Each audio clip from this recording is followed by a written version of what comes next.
का सिर्फ पहला अध्याय था, ऑपरेशन सिंदूर। और अब मंच की ओर अग्रसर हमारे प्रेरणापुंज वीरता पुरस्कार विजेताओं का दस्ता सुविधा परमवीर चक्र, जिन्हें गणतंत्र दिवस पर आज कई अन्य जेसीओ के साथ ऑनरेरी कैप्टन के रैंक से The European Union contingent of 4 flag bearers on 3 ceremonial vehicles.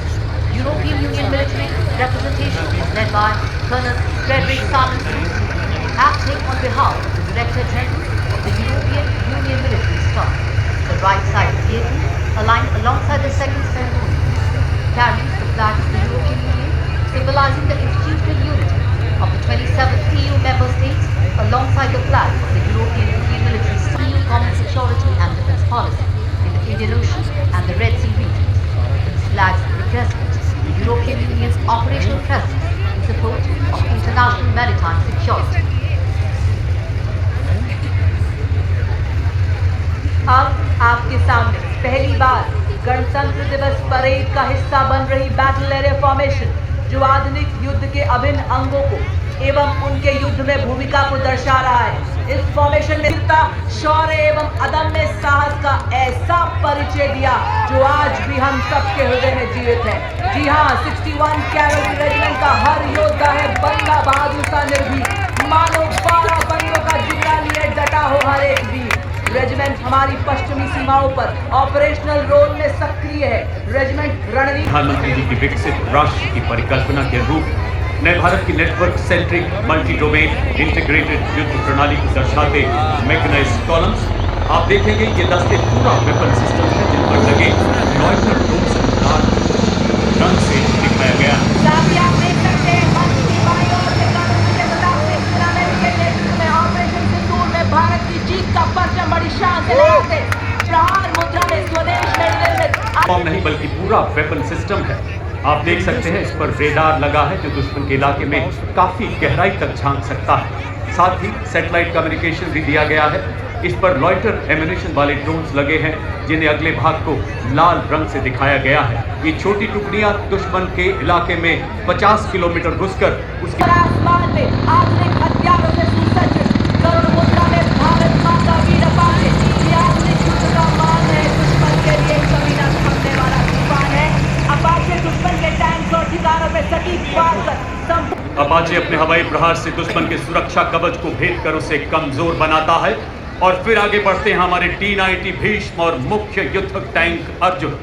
नए भारत के ये टैंक अब केवल प्लेटफॉर्म नहीं बल्कि पूरा वेपन सिस्टम है। इन पर स्वदेश निर्मित ऐसे ड्रोन लगाए गए हैं जो 10 किलोमीटर तक दुश्मन के इलाके में झांकने की काबिलियत रखते हैं। भारत में विकसित रिएक्टिव कंचन कवच प्रदान करता है। ये टैंक लद्दाख की -35 डिग्री बर्फीली पहाड़ियों से लेकर थार के 50 डिग्री वाले रेगिस्तान में भी दौड़ सकते हैं। भीष्म पितामह की तरह अटल, अर्जुन की तरह लक्ष्य भेदी T-90 और मेन बैटल टैंक अर्जुन। अगला दस्ता BMP-2 सारथ एवं नाग मिसाइल सिस्टम का यह इन्फेंट्री कॉम्बैट व्हीकल है जो बख्तरबंद और मैकेनाइज्ड दस्तों के लिए रीढ़ की हड्डी के समान है। यह दुश्मन तरबंद वाहन, टैंक्स, रडार और संचार केंद्रों को सटीकता से नष्ट कर सकता है से सुसज्जित BMP-2 सारथ।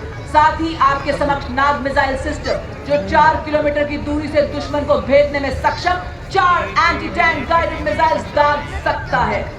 अगला दस्ता बालाकोट सर्जिकल स्ट्राइक को अंजाम देने वाले स्पेशल फोर्सेस का जो पैराशूट द्वारा या पैदल दुश्मन के इलाके में घुसते हैं। इनके साथ इन्फेंट्री के सैनिक अति आधुनिक हथियारों से लैस।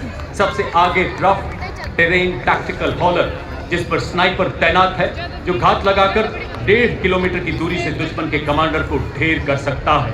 इस गाड़ी पर एक सर्वेलेंस ड्रोन भी लगा आप देख सकते हैं जो निरंतर दुश्मन की जानकारी अपने कमांडरों तक पहुंचाता है। और इसके ठीक पीछे 2 ऑल टेरेन व्हीकल्स मंच की तरफ बढ़ रहे हैं।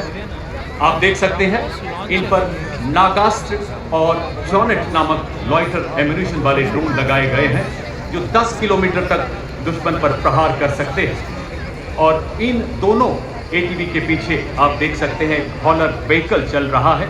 इन सैनिकों ने आप देखेंगे किस तरह से खास किस्म के चश्मे पहने हुए हैं, स्वदेश निर्मित। इस चश्मे को फर्स्ट पर्सन व्यू ड्रोन कहा जाता है जो दूर से दुश्मन को देखने में मदद करता है। इस गाड़ी के पीछे अगर आप अपना ध्यान ले जाएं, आप देखेंगे 2 लाइट स्ट्राइक व्हीकल्स जिन पर भारत में निर्मित हथियार लगाए गए हैं। मंच की ओर बढ़ने वाले एलएसवी पर आप देखेंगे भारत में ही निर्मित ईगला मिसाइल लगी है, जो 5 किलोमीटर की मारक क्षमता वाली सरफेस टू एयर मिसाइल है।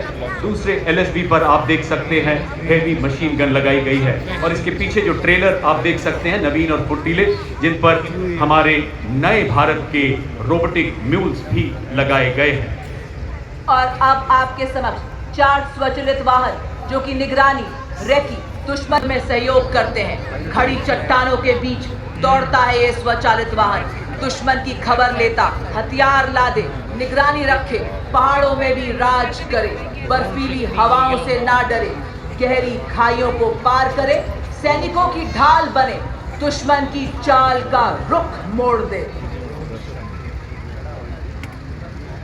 इसके बाद भारतीय थल सेना के 2 नए ऑर्गेनाइजेशन, जिन्हें 21वीं सदी के शक्तिमान रेजिमेंट की मारक क्षमता को 200 किलोमीटर की रेंज प्रदान करता है, जिसे शीघ्र 1000 किलोमीटर तक बढ़ाया जा रहा है। दिव्यास बैटरी के वाहन में मैप्स नामक ऐसा सर्वेलेंस ड्रोन लगा है जो 25,000 फुट तक की ऊंचाई पर उड़ने की काबिलियत रखता है तथा दुश्मन की सटीक जानकारी दे सकता है। नई पीढ़ी के स्वदेश निर्मित मानव रहित वॉरहेड और इनके पीछे भारत की स्वदेशी मारक क्षमता की टंकार धनुष तथा अमोघ ऐसी तोपें जो बोफोर्स का उन्नत स्वदेशी संस्करण है, 40 किलोमीटर तक सटीक एवं विनाशकारी प्रहार करने में सक्षम, 15 सेकंड में 3 गोले दागने की क्षमता और दुश्मन की जवाबी कार्रवाई से बचने के लिए तुरंत अपनी पोजीशन बदलने में सक्षम है। अमोघ स्वदेशी रूप से डिजाइन की गई ऐसी एडवांस क्रूज आर्टिलरी गन जो 48 किलोमीटर की मारक क्षमता के साथ बर्स्ट मोड में प्रति मिनट 5 राउंड दाग सकती है। सर्विलेंस देने के लिए इनमें ड्रोन्स भी लगाए गए हैं। अब आपके सामने नवीनतम एवं अनूठा universal rocket launcher system Suryastra, Bharat में ही निर्मित इस रॉकेट लॉन्चर में आप देख सकते हैं 150 किलोमीटर ग्रुप में 4 रॉकेट और 300 किलोमीटर ग्रुप में 2 रॉकेट, और उसी के साथ ऑपरेशन सिंदूर का ब्रह्मोस मिसाइल जो खुली हुई आपके समक्ष दुश्मन पर आग उगेलने को तैयार। और तो और इसको किसी भी परिचय की जरूरत नहीं।